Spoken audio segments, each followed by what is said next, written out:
Hello, my cats and kittens. How are you? This is your girl Sim, back with another episode of the Sim Squad. So now, since we're entering spring and summer, I do not want to do too many of oud fragrances. So this is going to be a series of two with Arabian perfumes that are non-oud part 1, and then we are going to do part 2. So stay tuned for the part 2 and let's start with the part 1. So the first one would be Bint Hooran from, I want to say Zaafaran. Yeah, it is from Zaafaran. This perfume is like a very close dupe to your Carolina Herrera Good Girl. And it is so similar, I really can't see the difference. This might be like a 95% dupe. I actually, when I first tried Good Girl, and ever since I've been trying their flankers, for some reason it never captivated me, and I actually kind of was getting a slight bit repulsed by it. And I was very surprised because when I sprayed Bint Hooran, I liked it so much. It's a very beautiful perfume. Yeah, and it does smell like, actually it smells exactly like Good Girl, the original. And but for some reason this one is like, I'm okay with it, and the other one, I don't know. And this is like a fraction of the price. This is like maybe like $15 only, as opposed to your Good Girl, which is like $100 plus. So maybe that was like something which since I did not really like paying that much money for a perfume, I wasn't that fond of, and then I paid like barely anything for this one. And this bottle is, by the way, like bigger than my face. Look at that. Actually, if you take off the cap, it's like, wow, it's still big because the bottom of it, it's very heavy. By the way, all the Arabian perfumes, Middle Eastern perfumes, the packaging is like immaculate. So the notes for Bint Hooran, they haven't mentioned it in top, middle and bottom. Oh my god, is my table like shaking? Because I have like a lot of perfume bottles on my table. If it falls, I'm gonna like lose like quite a bit, like 25% of my collection. So I have to be careful with the So the notes are tuberose, vanilla, sweet almond, tonka beans, musk, jasmine, woody notes, and cacao pod. Bro. Yeah, it is like straight off. It's compared to the Good Girl. And then there is another perfume by Rasasi called Rawa, and it's compared to that as well. On Fragrantica, they're all happy faces. There's not a single sad face. And in the comments also, everybody is like, this is a straight off dupe of Good Girl. Now, I want to see which one was released first. You know, like, was it the Bint Hooran or was it, you know? I think the difference between Good Girl and this is that it's not very cloying. I think when I smell Good Girl, like I felt like slightly nauseated because I don't know, maybe I should just revisit that, because maybe it was like the wrong time of the month, because like my perfume choices change through my cycle. So like as of now, I'm like loving this one. So I'll probably like try and revisit, but I definitely do feel this is a bit lighter. It's not so cloying. It's not too sweet. Like Carolina Herrera, I feel it's like, you know, sweet. I love my sweet fragrances, but it depends like what you're combining with, you know. This gives me a good 10 hours. Now I haven't tried, but like if I spray this on my clothes and then I put it in the laundry starts smelling of this perfume, you know. And the dry down is like this smoky sweetness, which I really like. So I literally like somehow like it better when it's in the laundry. I don't know, it's mixture of all my perfumes or whatever, but it does dry down like pretty smoky. And it's like not the kind of cigarette-y smoky smell. This is like a sweet smoky smell, like burning sugar. Like, no, okay, no, it's not, because if I say burning sugar, you guys will immediately think of Baccarat Rouge. But you get my point. It's like smoky sweet, and I love it. It's like one of my favorite perfumes from Middle East, and this is absolutely, doesn't even have a hint of oud. So if you don't like oud, go for this one.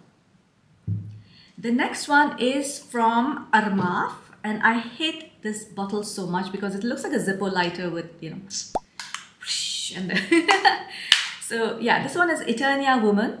And initially when I got this perfume, I was not very happy. I was like, oh my god, this is like another one of those cough syrupy perfumes. But now I let it sit And in my last few videos, I discussed how you need to spray out like a couple of sprays. I know it sounds like a waste, but you know, the perfume that's settled in the pipe, the tube, it has perfume that's not mingled with the rest of the perfume. So you do need to like spray out a few like puffs, and then the actual perfume, like right now I'm like completely, oh my god, you know what, like this reminds me, okay, if you guys have a Lush, you know, the Lush Cosmetics, if you pass by their shop, you know that fragrance you get, this is the oh my word. Okay, so the first time I smelled this, I did not feel, and this has been sitting in my cabinet for quite some time now, and I think it's like settled down more and it has macerated, and it's smelling so freaking good. And this perfume had like a big hype around it, and I see it now, because the last time I sprayed it, I was like, yeah, it's good, but it wouldn't be in my top 10 Middle Eastern perfumes. But right now, this is in my top 10, yeah? So again, on Fragrantica, this is like a super light perfume, like there's no sad faces at all. The top notes for this are bitter orange, orange blossom and lemon. The middle notes are almond, geranium and rose. And the base notes are vanilla, tonka bean and sandalwood. The thing is that, you know, the moment you say like geranium and rose and you immediately imagine this like rosy perfume, this is not a rosy perfume at all. It is more like geranium, you know, it's like a very soft, rosy smell, maybe like a white rose, not the red rose or the pink rose, or you know, but over here the picture is of a pink rose. So, but then like the tonka bean and the vanilla almond, everything mixes so well together, and it's such a beautiful perfume. Like, oh my gosh, I have like newfound, I'm so glad I'm doing this video, because I was like, this was sitting in the back of my cabinet, and I'm not kidding you, I kid you not, like literally, if you pass by the Lush shop, if you have never used the Lush products, it's okay. Just pass by. Don't go inside, just from the outside. Like if the Lush shop is like 15 feet away, you'll still get a whiff of that smell. You know, I'm sure you guys know what I'm talking about. It's exactly that smell. So this perfume is compared to Hypnotic Poison. I absolutely disagree. While it does have the whole almond and vanilla thing going on along with the florals, this is like, for me, nothing near, like, it's not even the same DNA. Like, just because it has, yeah, they're comparing it to Poison Girl, they're comparing to Hypnotic Poison. I get the comparison to Poison Girl because it's quite identical, but I don't know, like Poison Girl for me, I don't know, I just absolutely love Poison Girl, so maybe that's why I don't like the idea of comparing any other perfume. Plus, this is like a fraction of the price. Like, I mean, do I even have to say this? Like, Arabian perfumes, Middle Eastern perfumes, they're so budget friendly, right? But this perfume, I think, you know, that initial spray of that cough syrupy thing, it's like a medicinal thing, but it went away completely. Like, I think it's just in the initial sprays when you just buy the bottle. So spray it out so that you get the actual juice. If you like your gourmand smells, like if you like your vanillas, if you like almond, and this kind of dries down like a bit powdery, but it's a very nice vanilla powdery, you know, like, oh man, you have to get this perfume, guys.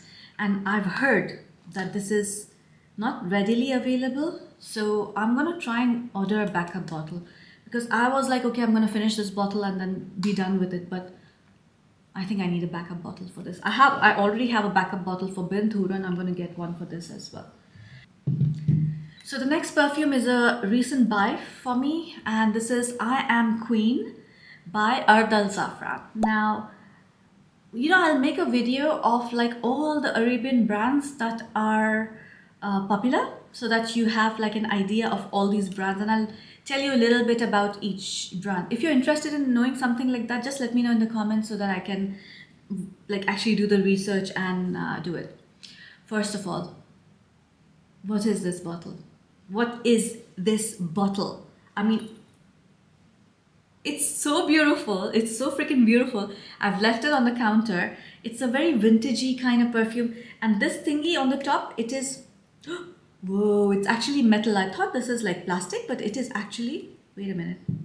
This is their cherry perfume. So, you know, everybody, each and every brand now, after the, what was that? Lost Cherry by Tom Ford. Everybody has like their version of cherry perfumes. And this is, I guess, Zaafaran's version, and I am loving it. The top notes for this are cherry, bergamot and rose. The middle notes are peony, orange blossom and jasmine. And the base note is only musk. And they're comparing it to Herba Pura. Okay, see, when it comes to Jasmine Wisp by Rasasi, I get the comparison to Herba Pura. But come on, everything is like, whatever is like fruity, they're just like, oh, Herba Pura, you know? Oh, okay, so this one, just give it like 30 seconds, right? Because this opens very alcohol-y. Maybe this needs to macerate more, because I've noticed with all the Arabian perfumes, like they need to like sit for a bit, and then this the alcoholiness like settles down, right? So immediately I get the citrus scents like orange blossom and bergamot. Okay, the more I smell it now, okay, it does like smell a little bit like Herba Pura.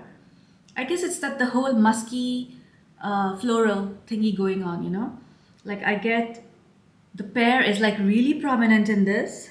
This is like a clean girl perfume. I have a bone to pick with Oudless Zaafaran because this cannot be called I am queen, because when you say I am queen, you're not like talking about a fresh girl, clean girl aesthetic, and this is like giving me clean girl aesthetic. Okay, the cherry note is like that, but it's quite synthetic. But it's like, it's so well blended. I think this perfume, like it's doing well just because it's like, it's very smooth perfume. It's so well blended.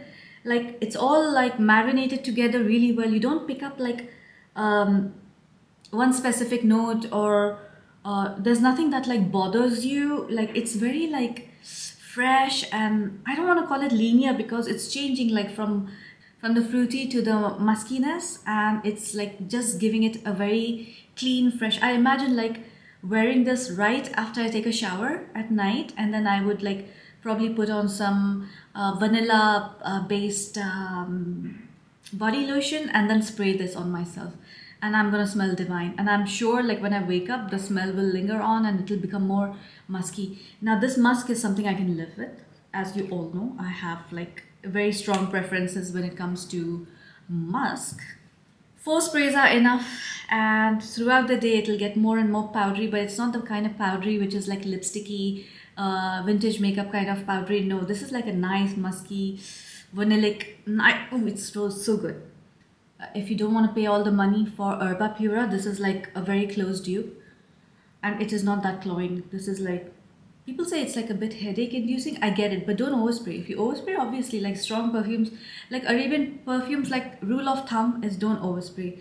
Go for like 2 sprays and build it up like as you need it, and once you come to know like how much you can take, settle to that. The next one is from the Qasamat collection of Rasasi, and this is Bareeq. Just when I thought I'm done with dupes of BR540, by the way, look at how much is used. This is not me, this is my husband, this is Ali. He loves this perfume so much, and he's like almost used it up. I like recently got this, like I think 2 months ago, and it's almost gone, you know.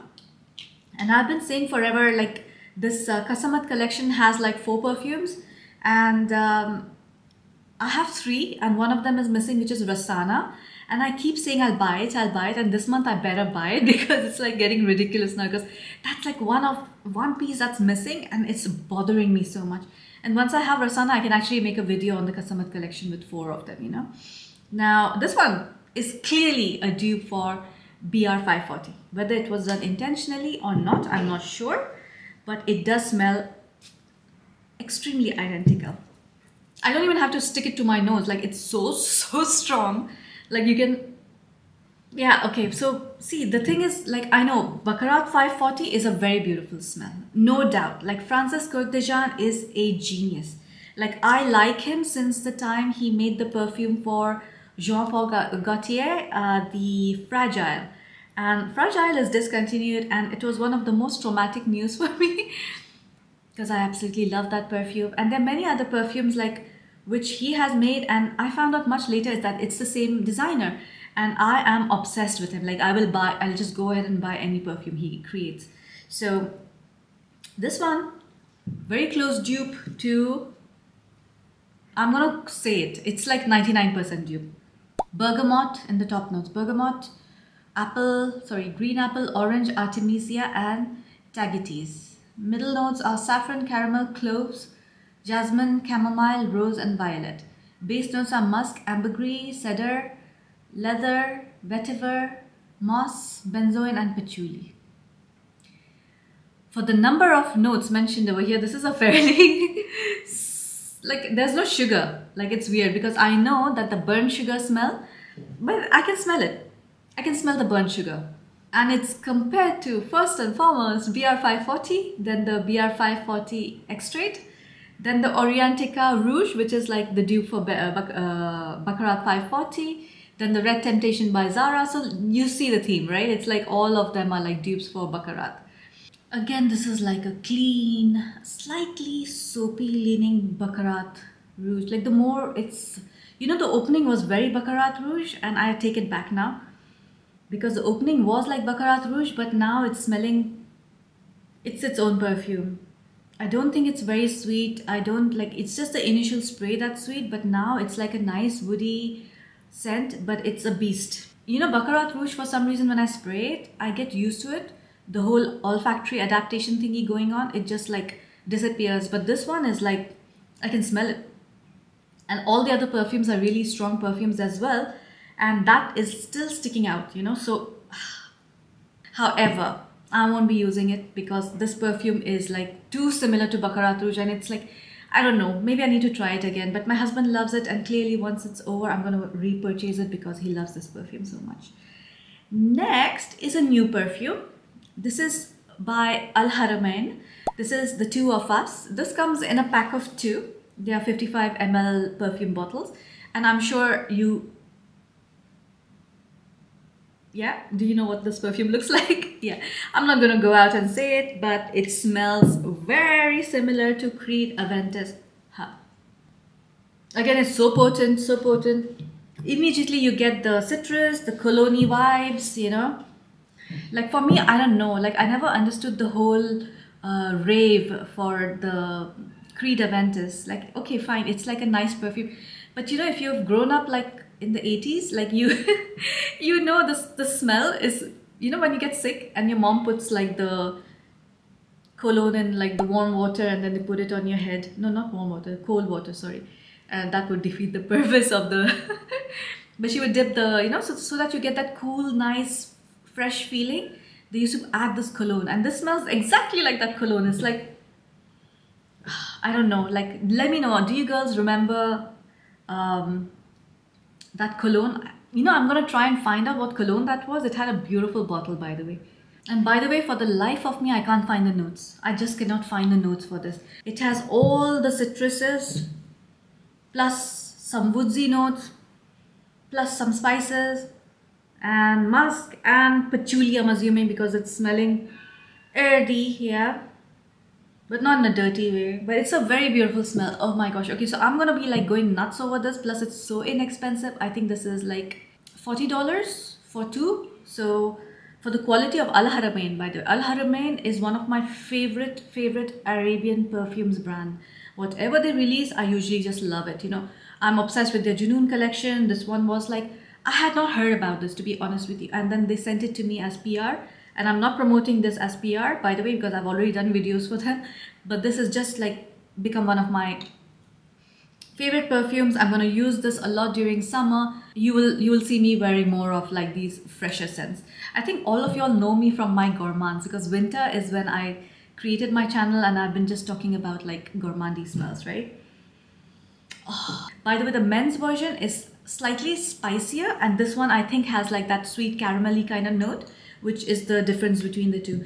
And the one for men, that is like a little bit stronger, like it projects like a lot compared to the female one. Now the last but not the least is Yara by Lattafa. Whoa, I actually got through the entire video without a Lattafa. This is like the last one and it is Lattafa. Well, that's new. So let's spray it here, close to me. Could not make an opinion. I couldn't form an opinion of my own, because like my interpretation was, because it was quite influenced by other people who have been just raving about this perfume. I know everybody likes it, and everybody was like, it's like the chocolate, strawberry milkshake kind of a vibe. But literally when I smelled this, I was like, okay, it smells like strawberry tart, you know, with the custard center and the cookie at the bottom, the cookie crumbles or whatever you call it, the crust thingy. And then you have like strawberries on the top, but it is like caramelized strawberries. It's not fresh, tarty strawberries. This is not tart at all. That's why I guess everybody's like milkshake, you know. It is lactonic, it is fruity, like the berry fruity, and very beautiful. Like you can wear this like summer, winter, day, night, to bed, to office. Like it's very non-offensive. It's not very overpowering. It's not very, oh my god, so fruity, and like it doesn't smell juvenile. Let's just call it that. The whole strawberry thingy, it like really puts me off when it comes off in a very juvenile way, and like people don't take you seriously. No, this is not one of those. It's a very pretty, like it smells like the bottle. It's like this, you know. So the top notes for this are heliotrope, orchid, tangerine. Middle notes are gourmand, accord, which is like they've put a picture of, I'll put it here, and tropical fruits. And the base notes are vanilla, musk, and sandalwood. Okay, I don't know about the floral part, but just imagine like that tangerine. So that's like a little citrusy thing going on in the beginning, just in the beginning. And then you have your gourmand accord, which is your fruity, like think of a tart, like berry tart with like all the exotic fruits on top. And then you have like the base of vanilla and musk and sandalwood, which would be that custody scent. You know, after some time, I feel like it does smell a bit like, you know those, not the new Barbies, but the old Barbies. When you open the package, you get that little plasticky scent. But it's a nice plasticky scent. It's not like a bad, like, it has like a hint of that. And that makes it like quite interesting, I feel. Like it gives it some character. Otherwise it would just smell like a strawberry cheesecake, you know. But not tart, strawberry cheesecake. Yeah, that's the right word. That's the right. Okay, this is like your strawberry cheesecake with some citrus notes and some musk and sandalwood there. It's beautiful. I love it so much. Again, guys, when I first sprayed this, it was like alcohol and nothing. You'll smell like nothing except for alcohol. So make sure you spray a good like 3-4 puffs first, and then like just shake it and then like spray it on yourself or on a cloth, a piece of cloth or paper, and you will get the actual essence of this perfume. So guys, this concludes the first edition of Middle Eastern perfumes without any oud. So people who follow me and who like these perfumes, they will know like the kind of perfumes I like, and if your taste is similar, you will love my videos. If you do not like these kind of scents, like especially if you're a person who likes more masculine, spicy scents, like I'm not one of those. I'm more of a gourmand, citrus, florals, like actually that's not really accurate, is it? I like anything and everything that smells good. So yeah, let me not categorize myself into something, because at the end of the day all our choices change, and for me it's literally like every week. I'm not kidding you, this is not a joke. I literally smell a perfume, don't like it, next week it'll smell completely different. And that was the case with like one of the perfumes I recently bought, and you'll see it in the next video, which will be the part 2 for this one. So stay tuned for part 2. Hit like, subscribe and comment on this video if you like my content, and if you want to see more. I need money to buy perfume so that I can show it to you. Help me pay my rent. So I love you guys so much. Please take care of yourselves and love yourselves. Bye for now.